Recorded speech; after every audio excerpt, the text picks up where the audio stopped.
Healthcare is a critical issue right across the country. Throughout the election campaign, we've been taking a closer look at the big issues and where the parties stand.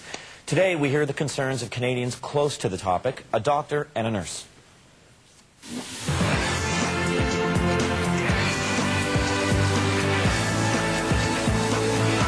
I'm Dr. Benjamin Burko, Medical Director of the Tots Medical Center in Montreal, Quebec. My name is Isabelle Caron. I am a nursing director. The top issues for me are that there simply are not enough physicians in my community, and I feel a very large burden of trying to take care of everyone who's in need. I think that there's more than enough money in healthcare.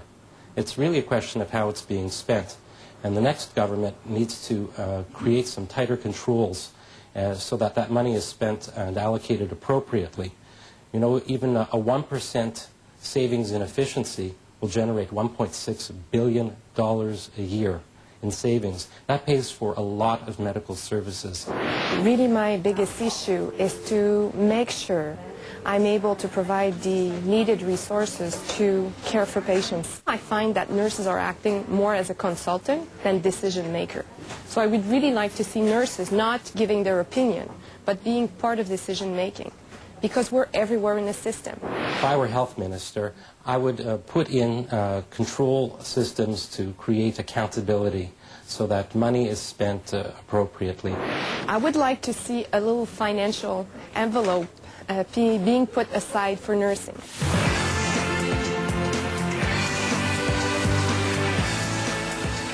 Joining me now from Huntsville, Ontario is Health Minister Tony Clement. Minister, thanks for joining us. No problem, Seamus. What needs to be done to address doctor and nursing shortages in this country? I think it takes a combination of things.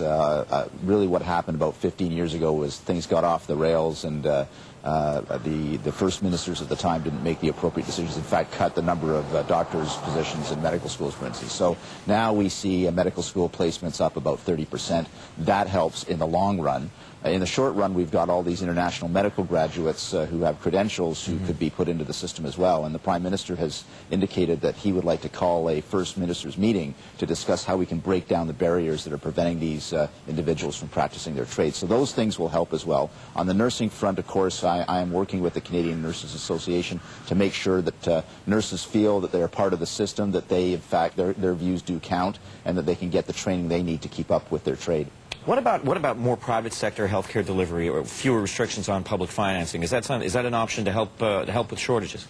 Well, I think Canadians believe in the universal accessibility of our system, and that's certainly a central tenet of the Canada Health Act, and that's a central principle that the Conservative Party of Canada holds dear. So that won't change. If provinces wish to experiment with the systems that are consistent with the Canada Health Act, certainly I've been very encouraging of that. The point is, and I think one of the points that was made in that segment was, shoveling more money isn't automatically the solution. It's how you use the money to get the kind of innovation we need in the healthcare system. For instance, IT development, making sure we're moving towards a electronic health record will help remove some of the barriers, increase accessibility, and also lower the risk.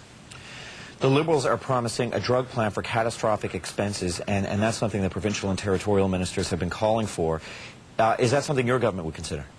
Well, first of all, the Liberals have a lot of promises that have not been costed, as your previous interviewee indicated. But what I've said to my provincial counterparts is, look, I'm willing to go forward with a new initiative, but there is money in the system now. If we work together to do bulk purchasing of pharmaceutical products, if we work together to reduce our generic drug costs, because our costs are 25–30% higher than they have in the United States, then we can find the money to put to new innovative drugs or drugs for rare diseases. So we really have to work together on that, and I'm waiting for the provinces to get back to me with that solution. Minister, the listeriosis outbreak, I mean, 18 deaths, many people sick as a result.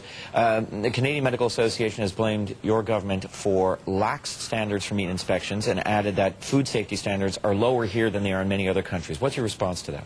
Well, of course, the Prime Minister has indicated we're going to have a review. Obviously, what happened is unacceptable. We want to do better.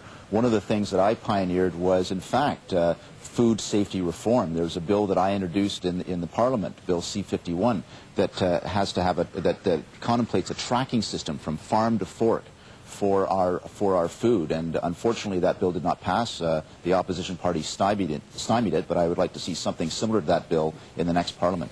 Minister, the CMA also says that the structure of this proposed independent investigation into the listeriosis outbreak is deeply disappointing and will, quote, be inferior to every epidemic inquiry in recent Canadian history. What's your response to that?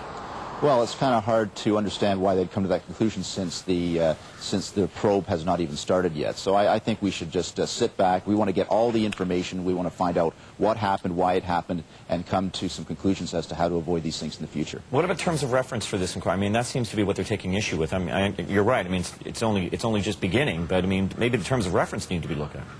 Well, listen, I think the terms of reference are what happened, how did it happen, and what do we do to avoid it in the future. And I think Canadians I meet door to door in my riding are saying they want to know what happened and how it could be avoided, and we all are in this together. We want to have better solutions. Minister, thanks for your time. Thank you.